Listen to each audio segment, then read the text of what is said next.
BJP కలిపి ఆడుతున్న కలిపి వండుతున్న వంటకం ఏదైతే ఉందో కాళేశ్వరాన్ని ఒక విఫల ప్రయోగంగా చిత్రీకరించే ప్రయత్నం ఏదైతే ఉందో ప్రజలకు వాస్తవాలు తెలుసు. మాకు ఈ దేశంలోని చట్టాల మీద న్యాయ వ్యవస్థ మీద మాకు సంపూర్ణమైన విశ్వాసం ఉంది.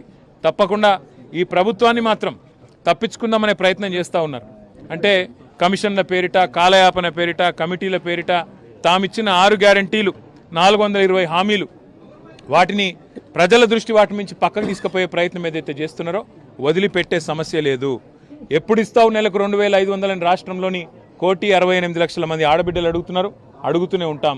అట్లాగే ఎప్పుడు ఇస్తావు తులం బంగారం అని ఇవాళ పెళ్లిళ్లలో ఉండే ఆడబిడ్డల తల్లిదండ్రులు అడుగుతున్నారు, వదిలిపెట్టాం. ఎప్పుడు ఇస్తావు 4,000 పెన్షన్ అని చెప్పి ఇవాళ రాష్ట్రంలోని పెద్ద మనుషులు అడుగుతున్నారు, వాళ్ళ తరపున అడుగుతూనే ఉంటాం. అట్లాగే ప్రతి ఒక్క హామీని అమలు చేసేదాకా వదిలిపెట్టాం. మీరు ఎన్ని నోటీసులు ఇచ్చినా, ఎన్ని డ్రామాలు ఆడినా,